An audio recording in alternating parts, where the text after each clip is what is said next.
Dans la tradition de l'Église méthodiste de Côte d'Ivoire, le premier dimanche de l'année, aujourd'hui qui tombe le 5 janvier, c'est le renouvellement de l'Alliance.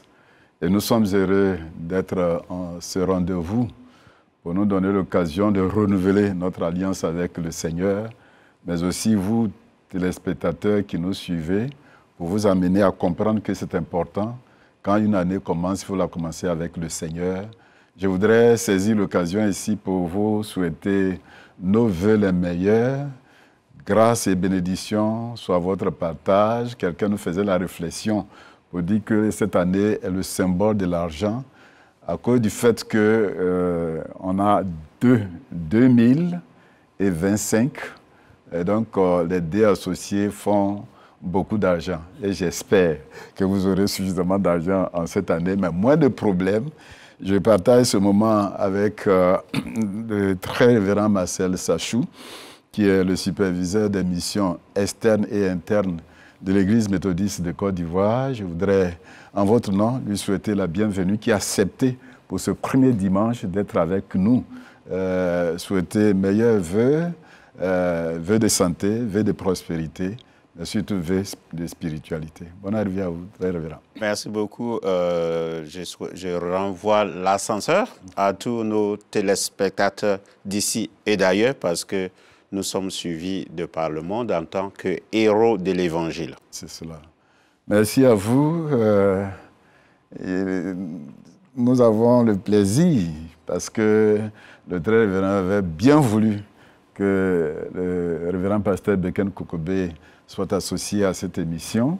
Il est la personne ressource par rapport à cette émission et ça a été une joie pour nous de le recevoir là pour dire que l'année qui commence, certainement, nous commençons aussi avec lui et certainement, on ira encore plus loin. Meilleurs vœux, beaucoup de santé parce que les pasteurs en ont besoin à cause du fait que nous avons beaucoup de choses à faire. Que la grâce de Dieu soit avec vous, Amen. Vous et votre famille. Amen. Merci, merci. Nous y sommes. Nous sommes effectivement en 2025.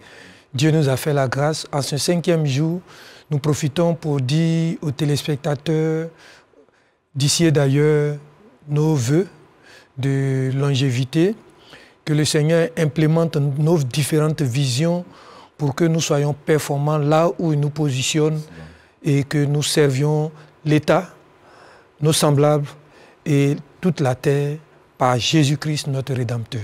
Ce jour, le thème qui a été prévu, voici l'agneau de Dieu qui ôte le péché du monde. Certainement, avant d'arriver là, je vais vous donner l'occasion, certainement, de souhaiter les vœux à vos proches ou à quelqu'un que vous voulez. Très bien, Marcel Sachou. Donc, d'abord, les vœux en l'endroit des leaders de notre Église, le premier responsable, son éminence Bishop Benjamin Boni, les membres de son cabinet, et souhaiter les vœux ou reprendre ce que déjà le Bishop a annoncé à la nation. Donc, dans cette veine-là, renforcer ce qu'il a déjà dit, parce que nous sommes tous citoyens de ce pays, il n'y en a pas deux. Il faut donc que nous travaillions tous à la consolidation de la paix, de vivre ensemble, surtout dans une année d'élection.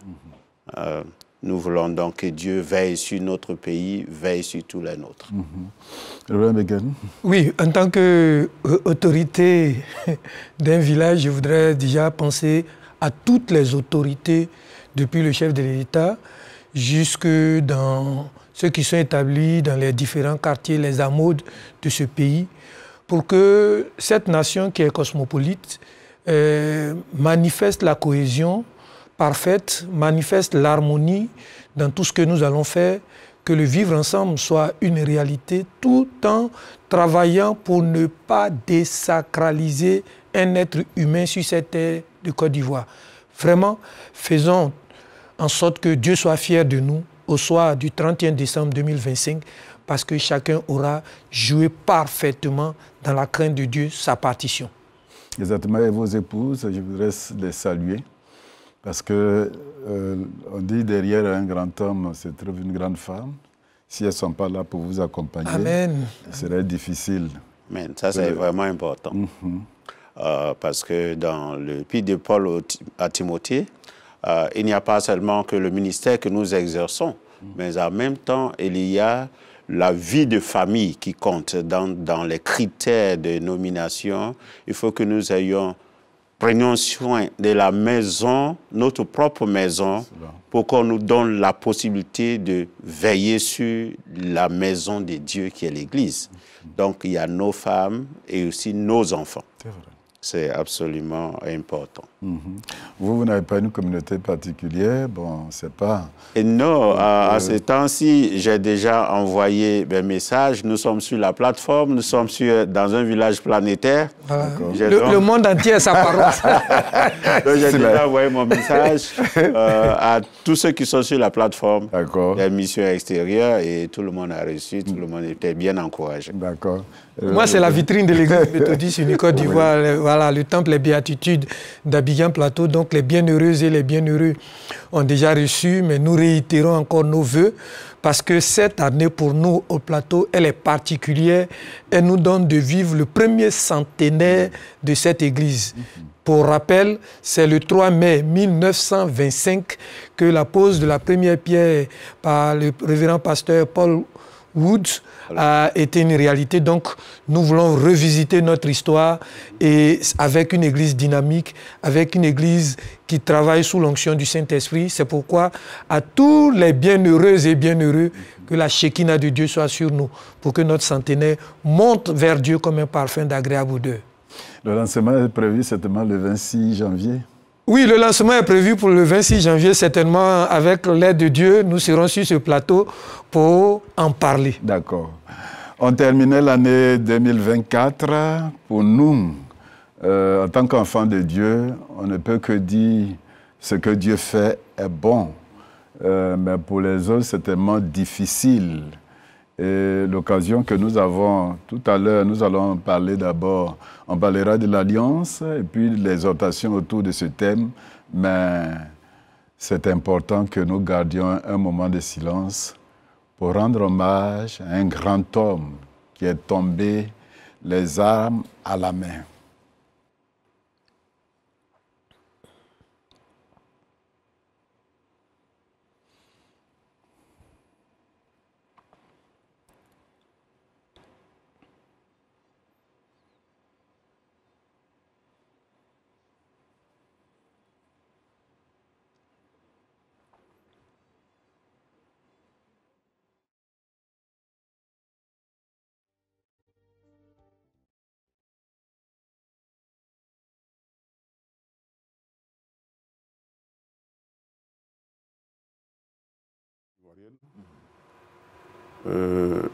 Les résultats de cette grande réunion au niveau de l'Église méthodiste unie du monde. Il a donc appelé les délégués venus de toutes parts, de tous les continents, pour parler et chercher les meilleures voies pour l'avancement de l'œuvre de Dieu ici-bas. La conférence générale est la plus haute assemblée législative de l'Église méthodiste unie, qui parle au nom de la dénomination. Et donc, chaque 4 ans, la conférence générale s'est réunie pour décider de l'avenir de l'Église. Et c'est ce qui a été le cas à Charlotte, en Caroline du Nord, aux États-Unis, du 23. En ce qui me concerne, cette moisson peut-être sera la dernière pour moi, puisque l'Église annonce des changements à l'avenir et nous ne savons pas ce qui retiendra de nous. Mais je ne suis pas sûr que l'année prochaine, je serai encore là pour une moisson ici. Et donc, c'est tout cela qui donne à cette moisson un caractère particulier et qui nous appelle donc tous à vous joindre à nous dans la joie des enfants de Dieu pour bénir le Seigneur, le célébrer et donner tout ce que nous pouvons pour élever son nom et sa gloire parmi nous. Que Dieu nous bénisse tous. Amen.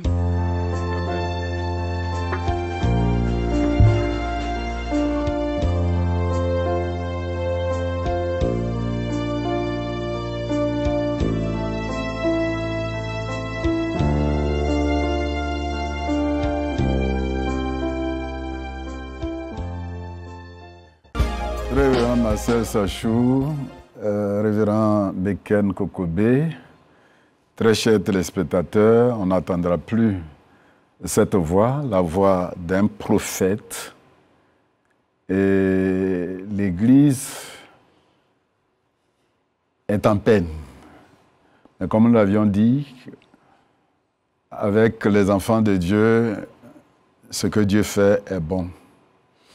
Vous entendez ces paroles comme si c'était un prophète qui est en train de parler, et c'est vrai qu'il est un prophète. Très révérend Sachou. Oui, effectivement, la Bible parle dans Éphésiens chapitre 4, verset 11, qu'il a donné aux uns d'être des prophètes, aux autres d'être des évangélistes, aux autres d'être des pasteurs, aux autres d'être des docteurs et des apôtres.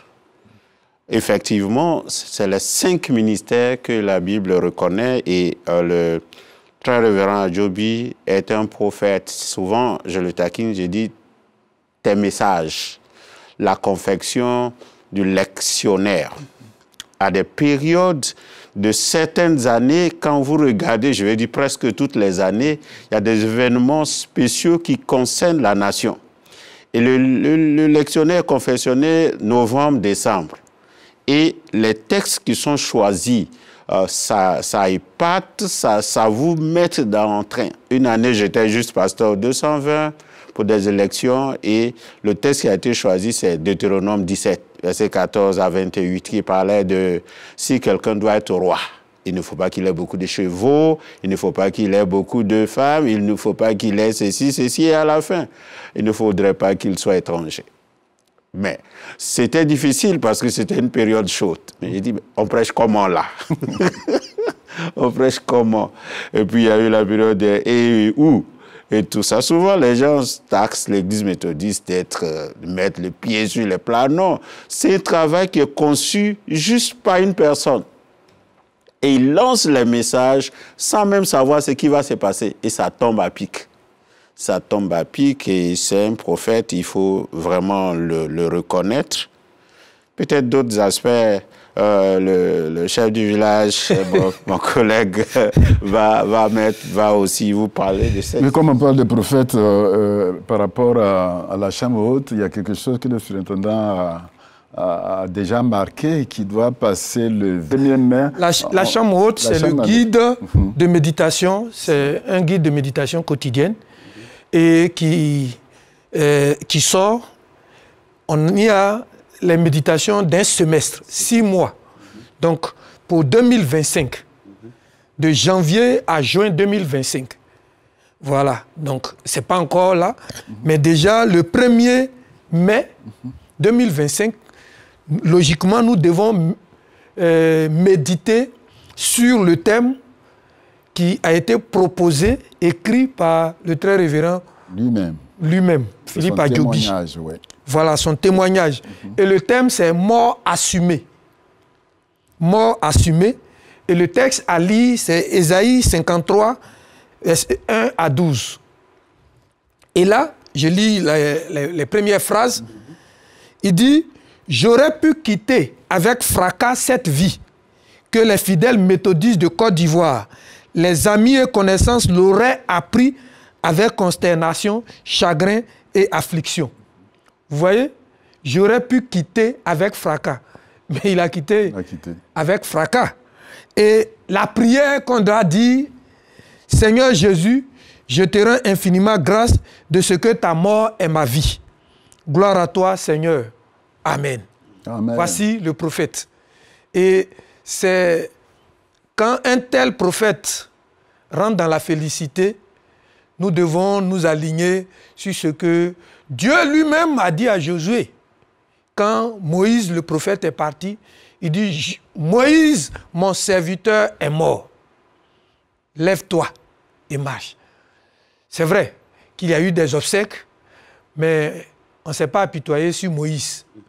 On a vécu avec foi ces obsèques et on a continué pour pérenniser ou perpétuer son œuvre.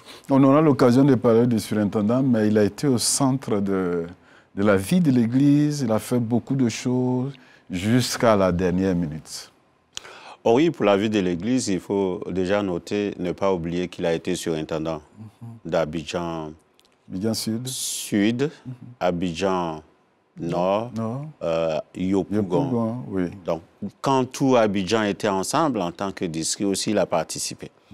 Ça, c'est au niveau national. Il a été aussi aumônier des asepsistes. Oui.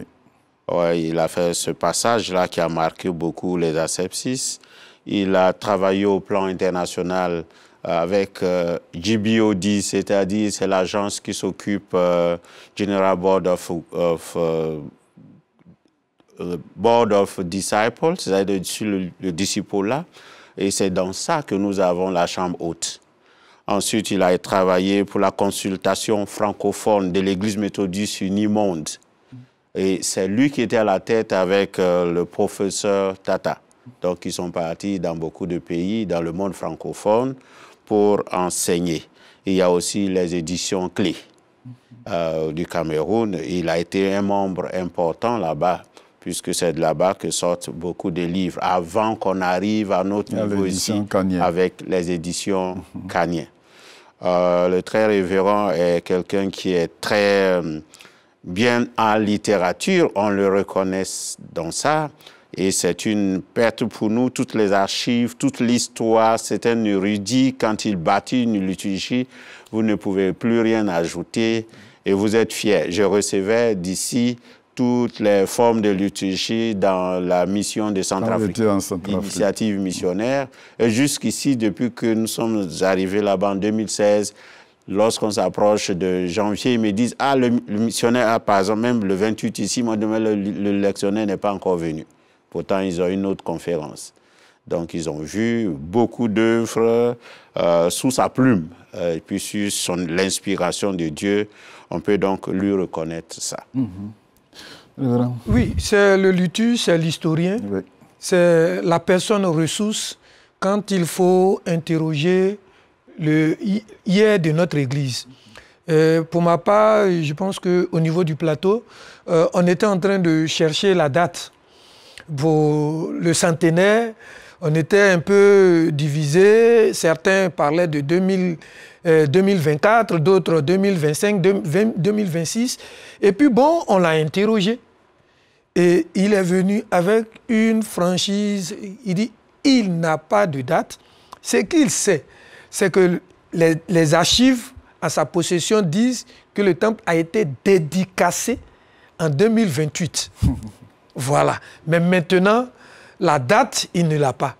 Et c'est là que le Seigneur va nous répondre quand on a fait une fouille, qu'on a trouvé une bouteille contenant, on va dire comme ça, la réponse, là où il était marqué le 3 mai 1925. Et il a été fort réjoui. Il a pris ce qu'il pouvait prendre comme information pour compléter les archives. Donc, un tel monsieur, il était sur la liste de nos personnes ressources pour nous permettre de célébrer le centenaire. La dédicace, c'est 2028 2028, le temple du plateau. Le temple du plateau, oui. Voilà, la dédicace de ce temple en 1928. 28, oui. Mais c'est en 1925, donc c'est on va dire 3 ans de travaux maximum pour que ce temple soit érigé. Voilà, donc il était sur la liste de ceux qui allaient encore nous accompagner à vivre cette période-là quand le Seigneur a décidé ce que nous avons comme épreuve aujourd'hui. Pendant que nous sommes en train de réfléchir sur les textes de l'Église... effectivement, il y a le président du comité de pilotage des textes. Il y avait donc un projet des textes électifs. Mais avant le projet des textes sélectifs, il y a tout ce qu'on appelle les règlements généraux pour notre Église. À des périodes, nous sommes passés conférences autonomes en 1985 et en 1994, les premiers textes sont sortis qui sont consignés dans le livre bleu. Nous sommes allés à l'intégration en 2003. Les textes devaient être peaufinés, compilés avec ce que nous avions avant. Nous n'avons pas eu le temps de finaliser et puis il avait donc déjà sorti à la toute dernière conférence tout ce que nous devons mettre dans le texte de règlements généraux. Et bien malheureusement, il nous a été arraché. Il y a la souveraineté de Dieu et nous ne pouvons pas discuter avec lui. Je prie pour que les membres de ce comité de pilotage aient toute la force. C'est vrai que Moïse est parti, mais il faut que Josué ait toute la force. Parce que l'Église ne peut pas s'arrêter là. Il faut que nous réunissions toutes nos forces pour aller permettre à l'Église d'avoir des textes qui nous permettent de régir toutes les structures et amorcer tout le développement spirituel de notre Église. Nous disions qu'on ne pourra pas vraiment parler du surintendant en 2 minutes, parce que aussi au niveau de la radio méthodiste, quand nous commencions, il a été la personne ressource pour nous donner de comprendre l'histoire de l'Église méthodiste. Il avait une émission oui, connaissance de l'Église. J'étais à ses côtés. Ah oui, connaissance de l'Église. Dès que la radio a commencé, la directrice a voulu que ce soit lui. Et il nous a épatés de savoir, de comprendre qu'il était une personne vraiment ressource. On va penser certainement à son épouse, à ses enfants. Oui, c'est vrai, c'est pas facile. Qu'est-ce qu'on peut dire à son épouse? Trop tôt arraché à son amour, nous prions pour que Dieu la console. Le vrai consolateur, c'est Dieu. Et c'est la parole de Dieu aussi qui console. Malgré tout le yako qu'on va dire, les gens vont passer, ils vont partir. Mais c'est Dieu qui est le père des orphelins et des veuves qui sera là. Mais il n'est pas exclu que nous, en tant qu'hommes, on doit continuer d'entourer la veuve et les orphelins. Et ça, c'est notre responsabilité. La vraie religion, comme dit Jacques dans son chapitre 1, c'est que nous puissions assister les veuves et les orphelins. Je pense que nous sommes serviteurs de Dieu. Ça, c'est notre responsabilité. Mais tous les fidèles à qui qu'il a béni au plan temporel vont aussi faire en sorte qu'au plan... je vais dire au plan spirituel, il les a bénis au plan spirituel, ils vont aussi faire en sorte qu'ils apportent leurs ressources temporelles pour assister la famille. Saluer ses collaborateurs directs. Oui, tout le district d'Abidjan Sud, nous vous disons Yako, Ayeka, comme on le dit à Nyamadiès, que le Seigneur vraiment vous donne toute la force de poursuivre l'œuvre. Parce que s'il y a une prière qu'il fait, c'est qu'au niveau des textes, on ne s'arrête pas, qu'on achève ce que lui, il a commencé. Au niveau du district, vous savez que c'était quelqu'un qui allait au charbon. Voilà, quand nous, à Abidjan Nord, on dit nous sommes TGV, c'est parce qu'on est talonné par un district qui monte en puissance, qui travaille. Et c'est le district Abidjan Sud avec le très révérend Djobi et puis le district de Yopougon. Donc, quand un tel serviteur qui avait la carrure de Josué dans la conquête, voilà, il avait une pensée de conquête, quand il part, il ne faut pas tuer son œuvre. Il faut que la relève soit assurée et assumée par tous ses collaborateurs. Ayeka, à tous les pasteurs du district d'Abidjan Sud, mais mettons-nous au travail. Le Seigneur en a besoin. Exactement. Son secrétaire me disait hors antenne que le synode était prévu pour le 12, mais certainement le synode sera reporté à cause de tout cela. Et j'espère qu'on reviendra là pour donner tout le programme des obsèques, pour demander à toute l'Église, parce que partout, vous avez des appels pour présenter des condoléances, pour pleurer par rapport à cette situation. Nous regardons au Seigneur, comme vous l'avez dit, on n'a pas suffisamment de temps, alors que dans le contenu de cette émission, nous avons le renouvellement de l'Alliance. C'est important, un est tombé, mais on continue, et la vie continue. Cette journée, comme l'a dit dans la tradition de l'Église, c'est le renouvellement de l'Alliance, l'importance. Pourquoi l'Alliance? Le renouvellement de l'Alliance, se place toujours au début de l'année. Dans ces temps-ci, par rapport à notre Église.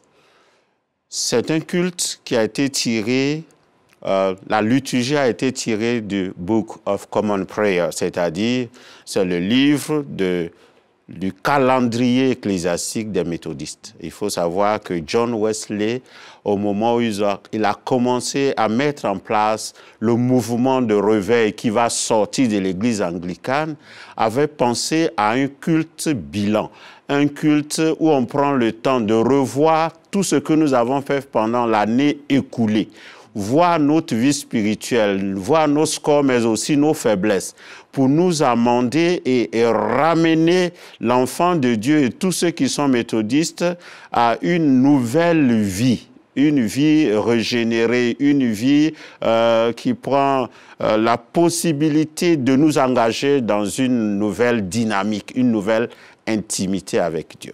Quand on parle de renouvellement de l'alliance, ce n'est pas, il faut déjà aller, il faut pas, c'est pas que il y a ancienne alliance, nouvelle alliance et il y a troisième alliance que le méthodiste adore. Non, il n'y a pas troisième alliance, il y a deux.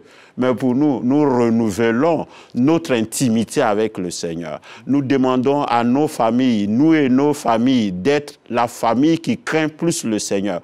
Nous revisitons nos vies par rapport à nos communautés.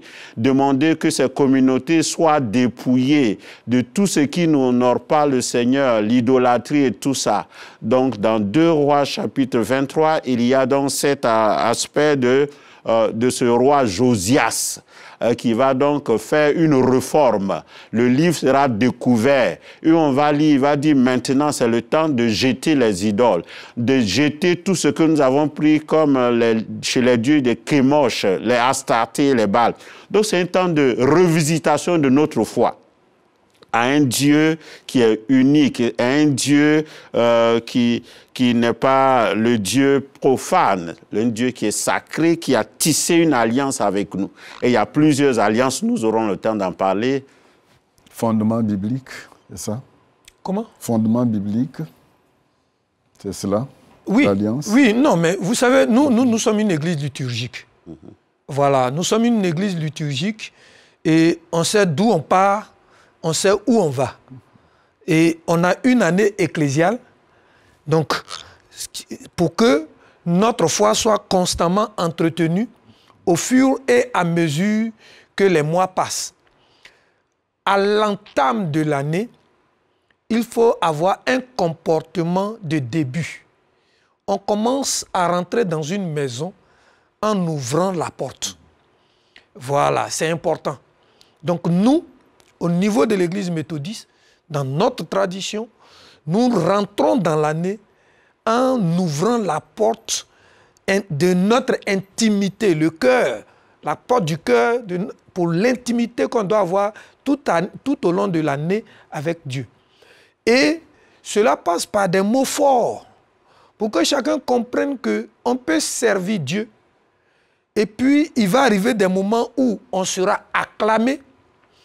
Il y aura d'autres moments où on sera blâmé. Il y aura des moments où ça va aller selon ce que nous aimons. Mais il y aura aussi d'autres moments où on sera en contradiction avec nos souhaits ou nos vœux. Mais c'est ça Dieu. Il faut que nous préparions nos fidèles à cela. Et cela se fait chaque premier dimanche de l'année pour rentrer dans l'année avec la foi. Parce que la foi, ce n'est pas du tout accompli facilement. Voilà, donc on prépare les fidèles et la liturgie est à cet effet. Oui, le Saint-Denis voulait en parler. Oui, la liturgie de culte de l'Alliance nous permet donc, de revoir notre vie. Déjà, il y a les 40 jours de ce qu'il est convenu d'appeler de l'Avent. De l'Avent, oui. De l'Avent. Nous prenons tout le temps pour accueillir l'enfant Jésus. Mais cet enfant Jésus est accueilli et nous devons, en tant que chrétiens, fidèles, familles, communautés, vivre dans l'intimité. Nous avons certainement chuté tous les autres mois de l'année. Il y a un temps où on est vivace, mais il y a des temps de relâchement spirituel. Un désert, nous pouvons passer par là. Mais en janvier, nous faisons cela. Et puis, les autres dates, c'est les célébrations de la Passion, c'est la Pentecôte. Ce qu'il faut simplement ajouter, c'est que le méthodiste, avant d'entrer dans ces fêtes-là, prend une semaine spirituelle pour que les fidèles sachent on s'en va où maintenant? Cette célébration que nous allons célébrer à la Pentecôte-là, comment ça a été conçu au départ? Ça ne c'est pas seulement un seul culte d'un dimanche, mais on prépare pendant une semaine. Et ça permet aux fidèles de... Donc le méthodiste, c'est l'homme du livre, comme John Wesley dit. On lit la parole et on conforme notre vie, nos manières d'agir, de faire, de penser par rapport à cette parole. Nous vivons plus même que les enfants de Béret, qui écoutent, mais qui cherchent si l'authenticité et la véracité se trouvent appuyées par cette parole que nous écoutons. Donc cette tradition, elle est la bienvenue maintenant ou elle est caduque? Parce que nous parlons de John Wesley à cette époque, mais encore aujourd'hui, elle est... Oui, elle est toujours importante pour nous. Et là où beaucoup de personnes, même des chrétiens, se trompent et disent, mais on connaît deux alliances. Vous, votre affaire de renouvellement, de quelle alliance? C'est Ancien Testament ou Nouveau Testament? Non, non, c'est l'alliance avec Jésus. C'est la meilleure des alliances. Parce qu'il y a des signes clairs, comme le sang de Christ qui nous purifie. Là où dans l'ancienne alliance, il y avait le sang des boucs et des agneaux, selon Hébreu, quand on va lire le passage, le sang de Jésus, lui, nous donne la victoire. Il a enlevé toutes les autorités, les principautés. Jésus-Christ les a exposées publiquement. Donc, c'est la seule alliance pour nous qui vaille. Et si il y avait une alliance parfaite dans le Nouveau Testament, on n'allait pas encore avoir une nouvelle alliance. Et cette nouvelle alliance est pour nous le point focal d'où nous partons. Mais nous voyons, chemin faisant, que nous avons des faiblesses dans la marche. Marcher, c'est faire un pèlerinage. Il y a des moments où vous êtes enthousiaste, que vous êtes spirituellement dirigé, l'onction de Dieu, mais il y a aussi des moments de faiblesse qui s'opposent devant nous. Et nous avons besoin de renouveler donc notre intimité avec Dieu par la puissance du Saint-Esprit et nous continuons la marche. Andy, vous faites exprès pour renouveler votre alliance. Vous avez le temps de gâter, de faire comme vous voulez pour que lorsqu'on arrive là, vous avez l'occasion de renouveler votre alliance. Non, c'est un raccourci. C'est un peu comme si on disait... on fait exprès de pécher parce qu'il y a le dimanche. C'est ça. Parce que dimanche, on confesse. C'est ça. Non. Ce n'est pas la liberté, ce n'est pas le libertinage. Nous avons à entretenir la foi. Voilà, la faiblesse, on ne la souhaite pas, mais elle est inéluctable. Voilà. Même Saint Paul a dit, c'est quand lui il est faible qu'en Jésus il est fort. Voilà, donc on ne fait pas exprès, mais nous disons, et c'est un modèle que nous sommes en train de perpétuer. Voilà, nous l'avons hérité de nos pères pour dire à quelqu'un, l'année dans laquelle nous rentrons là, ce qui doit fonder notre existence, c'est l'alliance qu'on a avec Jésus. Et cette alliance-là voudrait qu'il y ait des moments où nous ne pouvons pas aller selon ce qu'on veut, mais il peut aussi y avoir des moments où les choses vont aller dans le sens de ce que nous souhaitons. Voilà, donc il faut préparer les chrétiens à cet effet. Ça, c'est notre doctrine, notre manière de vivre la parole de Dieu.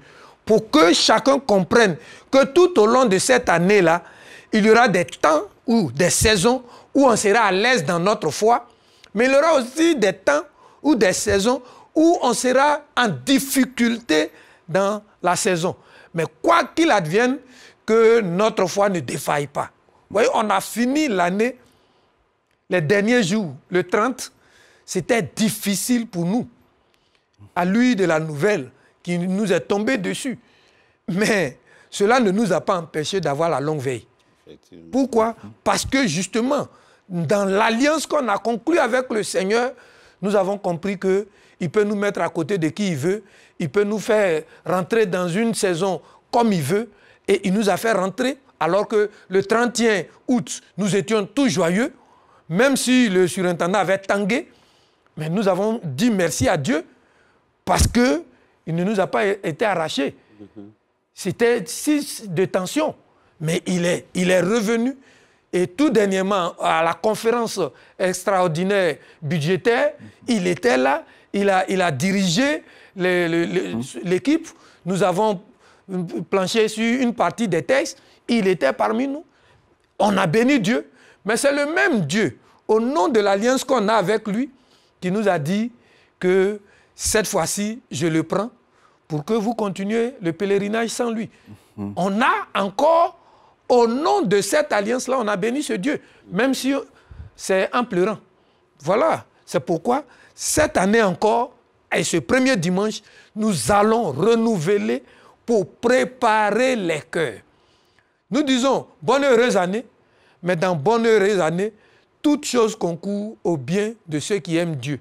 Dans toute chose, il y a le positif et il y a le négatif. Effectivement, en parlant de la liturgie, cette partie qui est très importante, elle est dit, je ne m'appartiens plus à moi-même, je suis à toi, dispose de moi, comme tu le veux, place-moi à côté de qui tu veux, mets-moi au travail, soumets-moi à l'épreuve, je suis prête à être employé à ton service, ou pour toi, laisser de côté, honorer pour toi ou humilier pour toi, et ainsi de suite. Donc c'est ça, effectivement, c'est des paroles fortes qui sont prononcées ici dans cette liturgie. Et les conseils font en sorte que tout un chacun des fidèles, même ceux qui sont venus, aient le document pour pouvoir faire une liturgie antiphonée, ou bien une liturgie d'ensemble. Tout le monde participe à ça.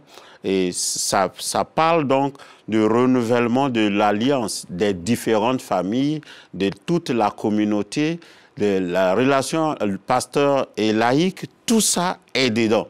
Ces paroles-là viennent pour conforter, ramener les gens à un nouveau départ. Et ça, c'est vraiment important que le méthodiste fasse ça. Ce n'est pas une nouvelle alliance, je disais tantôt. C'est quelque chose que John Wesley a tiré au moment où il était en train, avec son mouvement de réveil, se préparer à une nouvelle vision d'Église. Et puis, ce n'est pas aussi une récitation. Non, ce n'est pas une récitation. En fait, quand on écoute ou bien quand on prononce ces paroles, on comprend que, dans un premier temps, John Wesley voudrait que le méthodisme soit caractérisé par l'humilité. L'humilité. Vous voyez, s'il y a division, c'est parce qu'on oublie certaines paroles. Voilà, quand tu dis, tu proclames dans le Saint-Temple, dans le sanctuaire, où il y a l'oreille de Dieu, où il y a les yeux de Dieu, quand tu dis, mets-moi à côté de qui tu veux, je suis prêt à être humilié pour toi. Mais quand on t'humilie, qu'est-ce que tu fais? Tu ne sors pas. Parce que tu as déjà pris l'engagement d'être humilié pour lui. Donc c'est des paroles pour nous de fortifier chacun de nous pour l'année. À l'effet de faire comprendre à chacun que cette année, quand nous disons bonne et heureuse année, elle n'est pas bonne parce qu'on n'est pas humilié, mais elle est bonne parce que même quand on est humilié, on continue la marche, on continue le service de Dieu. Beaucoup, quand ils sont humiliés, quittent l'église. Ils fuient. Ils changent même de dénomination. Parce qu'ils sont humiliés à raison par moment. Non. Cette alliance-là est à propos. Pour que nous comprenions que pour Dieu, on peut aussi être humilié. On peut être frappé. On peut être élevé. On peut être acclamé. Mais aussi être déclamé. Je suis prêt à être dans l'abondance ou dans la disette. Bon, on n'est pas en train de prophétiser la disette, mais elle est inéluctable. Voilà, on ne peut pas prêcher l'Ancien Testament ou toute la Bible sans parler aussi de Job. Mais Job, ce n'est pas les sorciers qui l'ont ruiné. Ce n'est pas les sorciers qui l'ont dépouillé, c'est Dieu qui a donné l'autorisation à l'effet de fortifier sa foi, à l'effet de tester sa foi. Et Job n'a pas failli. C'est ce que nous prêchons. Et c'est ce à quoi nous voulons préparer nos fidèles pour dire que les 12 mois, c'est des mois d'abondance, mais c'est aussi des mois de disette, comme Dieu veut et selon sa providence. Oui, on peut donc aussi parler de l'alliance parce que dans le panorama des livres de la Bible, l'alliance vient à des moments importants. Par exemple, on peut parler de l'alliance à Éden. Dieu va faire la création, mais donner l'autorité à l'homme dans le jardin d'Éden. Et Adam, quand il va chuter, il va tomber, Dieu va l'habiller avec le Genèse chapitre 3, verset 21, Dieu se fait un tailleur et il va habiller l'homme avec la peau d'un animal qui a été déjà tué et sacrifié. Le sang va verser là. Il y a les signes de l'alliance parmi les hommes, les patriarches, mais il y a aussi des personnes spéciales, comme Noé. Au moment où Dieu est fâché, dans Genèse chapitre 6, il veut détruire toute l'humanité, intervient Noé. Dieu dit dans sa parole qu'il était juste, il craignait Dieu. Dieu va l'utiliser. C'est lui qui va fabriquer l'arche, où on va sélectionner seulement que quelques personnes, 8 personnes normalement. Et c'est lui qui va donc sauver toute l'humanité, racheter toute l'humanité. Il ne va pas mourir, mais il va être celui-là qui va porter. Tout le monde va rentrer et Dieu va fermer de son doigt l'arche pour ne pas que les gens... Ensuite, il y a Abraham qui va être donc celui par qui toutes les nations seront gagnées. Abraham devait présenter son fils dans le texte de Genèse. Il devait présenter son unique. Mais Dieu a pourvu. Il a donné encore un autre animal. Le sang a coulé là. Dans chaque alliance, le signe principal, c'est que le sang doit couler pour racheter ou acquérir la rédemption de son peuple. Ensuite, nous allons voir Moïse et les enfants d'Israël. Il y a eu aussi donc la substitution. Il y a eu donc des animaux qui ont été offerts, le peuple d'Israël et David et tout ça. Donc, nous avons 7 alliances dans l'Ancien Testament et une seule alliance, et la meilleure et la parfaite avec Jésus le Christ. Vous faites bien de faire la transition, parce que le thème que nous avons aujourd'hui, voici l'agneau de Dieu qui ôte le péché du monde. Vous avez bien fait de faire la transition. L'Église a voulu que nous regardions le thème « Voici l'agneau de Dieu qui ôte le péché du monde ». Le texte, c'est Jean chapitre 1, verset 29 à 34, on peut le résumer, ou on le lit. Oui, il n'est pas long, oui, il est écrit dans la version que nous avons. Le lendemain, il voit Jésus venir à lui et dit, « Voici l'agneau de Dieu qui enlève le péché du monde. C'est à son sujet que moi, je dis, derrière moi vient un homme qui est passé devant moi, car avant moi il était. Moi-même je ne le connaissais pas, mais si je suis venu baptiser dans l'eau, c'est pour qu'il se manifeste à Israël. J'ai rendu ce témoignage. J'ai vu l'Esprit descendre du ciel comme une colombe et demeurer sur lui. Moi-même, je ne le connaissais pas. C'est celui qui m'a envoyé baptiser dans l'eau qui m'a dit, celui sur qui tu verras l'Esprit descendre et demeurer, c'est lui qui baptise dans l'Esprit Saint. Moi-même, j'ai vu et j'ai témoigné que c'est lui le Fils de Dieu. Amen. Amen. Très bien.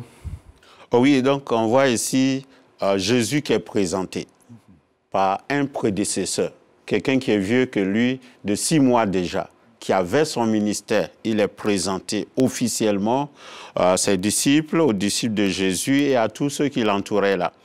Voici l'agneau de Dieu. Il fait Jean, c'est le temps de la grâce. Le nom Jean veut dire la grâce. Il est différent, son évangile est différent des autres évangiles qu'on appelle les synoptiques. Mais il envoie une nouveauté. Dans le monde, il parle de l'amour de Dieu et son peuple. Un peuple que Dieu s'est choisi. Il a établi une alliance, une relation avec ce peuple-là. Et Jean présente maintenant Jésus comme l'agneau de Dieu. Et la Bible est claire que sans effusion de sang, pas de pardon. Dieu a un peuple. Mais ce peuple est désobéissant. On l'appelle un peuple au cou raide ou un peuple au cou roide dans Isaïe 65. Mais Dieu fait toujours l'effort de racheter, de se rapprocher, de reconquérir ce peuple-là. Jean pouvait prendre la prééminence sur Jésus, mais il sait que c'est un Dieu qui se prend la forme humaine pour nous parler du péché et de la repentance, pour que nous soyons des gens nouvelles créatures.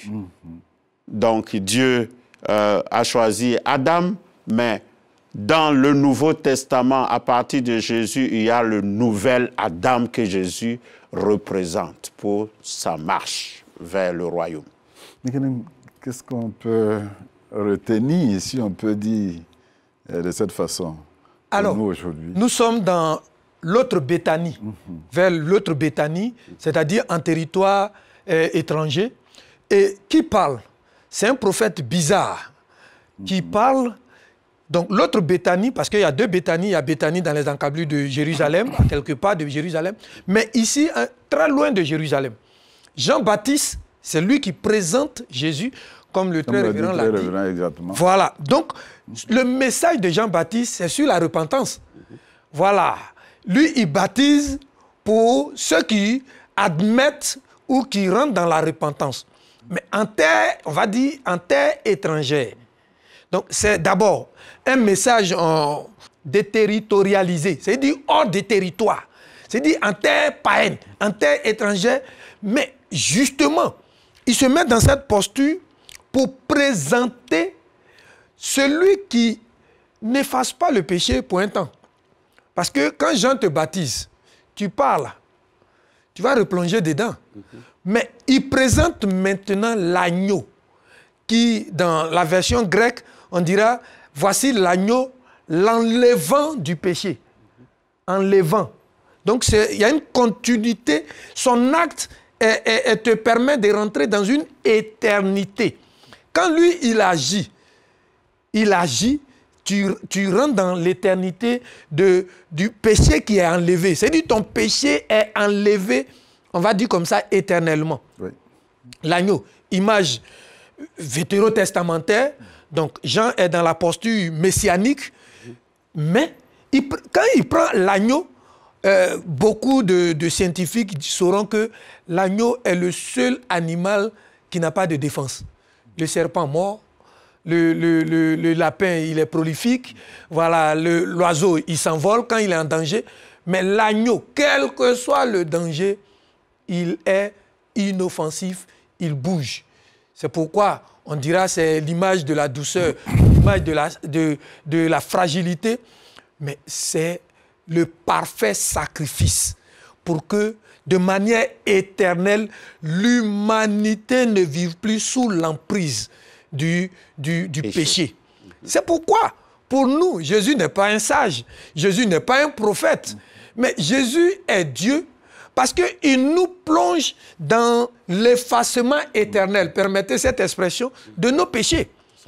Et quand Jean nous le présente, quand nous l'admettons, quand nous l'acceptons, nous sommes persuadés que nos péchés sont effacés pour l'éternité. Voici l'agneau de Dieu. Il y a donc, dans l'Ancien Testament, le peuple de Dieu est conduit par des personnes qu'on appelle les conducteurs du peuple, mais ils sont aussi souvent des sacrificateurs. Et chaque fois qu'il y a le péché pour le sacrificateur et pour le peuple, il faut donc chaque fois faire des sacrifices. Voici l'agneau de Dieu. Le texte de Hébreux dit que s'il y avait des sacrificateurs, il y a un qui est au-dessus de tous, qu'on appelle le souverain. Lui n'entre pas chaque année ou chaque jour. Il ne rentre pas là-bas, mais il est rentré une seule fois. Pour toutes. Pour toutes, et pour tous les péchés, et pour tous les hommes en même temps. Ça, c'est une grande différence que nous voyons dans Hébreux chapitre 9. Moi, j'aime le texte d'Hébreux, les livres d'Hébreux, parce qu'au chapitre 8, il dit le point capital de ce que nous venons de dire, c'est que si la première alliance était bonne, on n'allait pas faire deuxième alliance. Donc il y a quelqu'un qui vient pour parfaire et c'est Jésus, le Fils de Dieu. Dans son alliance, le sang qui est versé à la croix, il dit, il a exposé domination, autorité, principauté en les livrant publiquement. Avec ça, tout ce qui nous condamnait dans les ordonnances a été brisé parce que Jésus a enlevé la malédiction qui pesait sur nous à cause du péché d'Adam. Jésus est le second Adam. Il est la parole révélée et incarnée. Il est la grâce de Dieu qui vient vers nous. Jésus nous montre le chemin, la vérité et la vie. Tout ça, ça vient de Jean. Mais dans Jean, nous avons le résumé de toute la Bible. Car Dieu a tant aimé le monde qu'il a donné son Fils. Donc, dans cette alliance-là, on voit l'amour de Dieu pour tout le monde. La présentation de Jésus comme l'agneau, c'est d'inviter le peuple de Dieu à accepter l'agneau. Ah oui, quand il les présente, il le présente comme l'agneau. Et quand il dit « voici », il nous donne la possibilité, quel que soit le coefficient élevé de ton péché, quelle que soit la teneur, quel que soit le volume de ton péché, dans l'aujourd'hui de la foi, dans l'aujourd'hui du renouvellement de l'alliance, toi, téléspectateur, tu as la possibilité de rentrer dans ce qu'on appelle l'enlèvement du péché. Voilà, c'est-à-dire dans l'éternité du péché effacé. Tu as la possibilité. Les hommes t'ont certainement accablé, ils t'ont déjà collé une étiquette, mais aujourd'hui, comme il le dit, si vous entendez sa voix, c'est par sa voix que nous sommes en train de te parler. Si tu n'endurcis pas ton cœur pour rentrer dans les questions de logique et de mathématiques, je suis en train de te dire, l'agneau qui ôte le péché est à ta portée, pourvu que tu ouvres. C'est tellement facile que c'est compliqué pour beaucoup. Tu ouvres ton cœur, tu l'acceptes et tu lui confesses tes péchés. À l'instant même, le livre de vie t'enregistre et tous ces péchés sont effacés. C'est tellement facile, mais c'est vrai. Ce n'est pas logique, mais c'est théologique. C'est-à-dire c'est la logique de Dieu. C'est pourquoi nous avons la possibilité aujourd'hui de l'accepter, dans l'aujourd'hui de la foi. À Abraham, au chapitre 22 de la Genèse, il a dit à Abraham, aujourd'hui je vois que, je sais que tu crains Dieu. Il y a l'aujourd'hui de la foi. Donc si on t'a blâmé hier, dans l'aujourd'hui de la foi, celui qui ôte le péché te tend la main. Il t'ouvre la possibilité de rentrer dans l'éternité des péchés effacés, pourvu que tu l'acceptes dans ton cœur. Frère, il y a un cœur qui se présente à nous, que vous devez présenter au Seigneur en 1 minute pour qu'il donne son cœur à Jésus. Et il y a le point, l'agneau de Dieu, c'est-à-dire il n'y a pas plusieurs. C'est Jésus qui nous permet d'entrer dans le royaume. En 1 minute, il va falloir... Seigneur, merci pour cette âme qui veut se donner au Seigneur. Longtemps, Jésus frappe à la porte de nos cœurs. Aujourd'hui, au jour du renouvellement de l'Alliance, nous te recommandons son âme, sa vie, toutes ses pensées, Seigneur.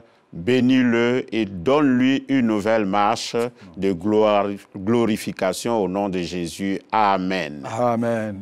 C'est vrai, nous arrivons à la fin de notre rendez-vous, mais il y a une action de grâce à faire pendant ce culte. Bon, l'Église a voulu que ce soit une action de grâce sur le plan des finances, je vais dire. Et puis, le dimanche prochain, la souscription FIMECO, comme j'ai l'aumônier du CFA. Ah oui, vous savez, on fait monter vers Dieu des accents reconnaissants. Et cela nécessite que chacun, à ce dimanche, premier dimanche de l'année, que tu viennes pour dire de manière prophétique merci à Dieu. Parce que je suis convaincu que comme le 12e lépreux est revenu sur ses pas pour l'action de grâce et qu'il a reçu plus que les autres, quand on revient sur nos pas, après la longue veille, quand on revient le premier dimanche, en termes d'action de grâce, nous avons déjà les 12 mois de bénédiction. C'est pourquoi ce jour est important. Ce n'est pas la FIMECO. La FIMECO, c'est dimanche prochain. Mais aujourd'hui, c'est une manière de lui dire merci, parce que je crois que le chèque est signé pour 12 mois de gratitude. Merci bien, très révérend Marcel Sachou, merci au révérend pasteur Beken Kokobé. On est obligé de s'arrêter. Sinon, on va pas continuer. Merci à vous. Certainement, on va se retrouver le dimanche prochain. Mais demandez que la grâce de Dieu vous accompagne durant toute cette année. Parce que j'aurai besoin encore de vous pour donner au peuple de Dieu de comprendre que c'est important. Et nous allons nous retrouver certainement le dimanche prochain. Que Dieu nous bénisse abondamment. Amen. Amen.